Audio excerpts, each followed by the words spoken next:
Hi everyone, it's Paul Bertorelli reporting for AvWeb, and we'll start this video by listening. Give it a go, David. Potomac Airfield, automated advisory, wind, calm, altimeter 3039er, for runway, listen for traffic.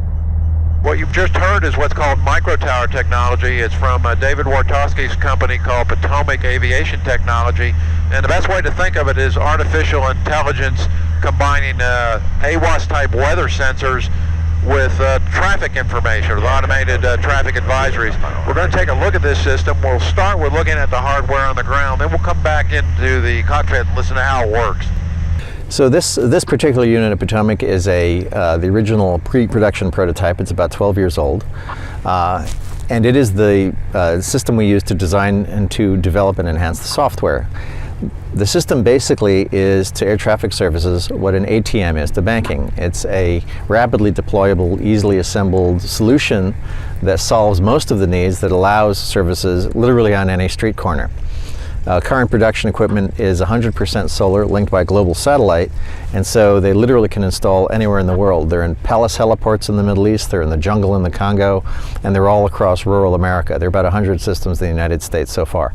The system is designed to provide the full level of services that any pilot could want, while also being easily installed, deployed, and maintained by any airport anywhere, any airport or heliport anywhere on Earth. System installs in the morning. There's no frequency allocation, doesn't require power, no electrical permits, doesn't require any sighting analysis. You literally stick in the ground like a windsock pole. It's actually easier than a windsock pole. Two people who've never seen one can have it installed and fully functioning in about half a day. When they turn it on, it does a series of self-diagnostics in simple, intuitive human terms.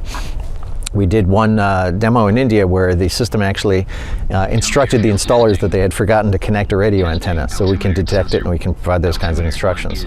So the whole system is designed to require basically no foreknowledge either by the installers, by the airport, or by the pilots, and simply to be intuitively obvious and easy to use. It's a nice, simple, easily deployed, easily installed system that sidesteps carefully around all of the regulatory impediments. It shares the airport's existing common traffic advisory frequency. It's an artificial intelligence that applies judgments, an expert system. So it calls crosswinds, wind shear, calls specific runways, greets inbound pilots, does radio checks, the whole 9 yards. And it does so as an artificial intelligence would do. The system will, when a pilot is coming in, it will listen to patterns on the frequency and actually greet the pilot, informing them of the system's presence and how to use it. And then pilots typically activate it with clicks. 3 clicks brings up an advisory. 4 clicks, oops, I did 2. 3 clicks brings up an advisory. And then 4 clicks brings up a radio check. Automated advisory, wind 040 at 6, altimeter 3037, for runway, pilot's discretion.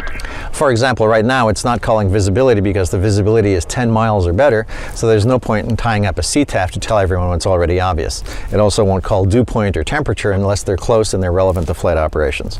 So the AI is the system that is interpreting its external information, and it's applying expert knowledge of traffic patterns, flight operations, runways, everything relevant to that particular airport or heliport. Taking off IFR when there was no, before we had this technology, there was no way to know absolutely that your radios were working. So you'd sort of take off into the shmoo and pray that that departure could pick you up. And I was going to be going up the eastern seaboard IFR on a Friday night, and they could pick up my carrier but no voice. So I said I don't want to do. So I ended up. It was a small crisis. So I thought, okay, how do we eliminate that? And so one of the first things is a radio check, 2-way radio check. So you activate with 4 clicks. Transmit radio check. 121, check com 1. 21, check com 1. Power 9er, does 10. Good power on that.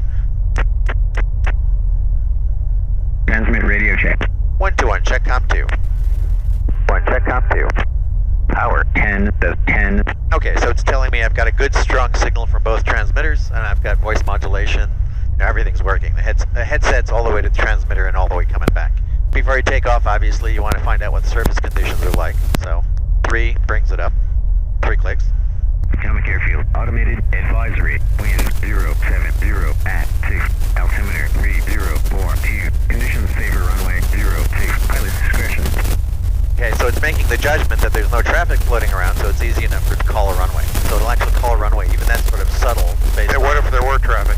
There are different thresholds of when it will call and when it will punt based on traffic and vector analysis of the runway. So there's a lot of subtlety to it. And you can find out more about the MicroTower technology at Potomac-aviation.com. For AvWeb, I'm Paul Bertorelli reporting. Thanks for watching.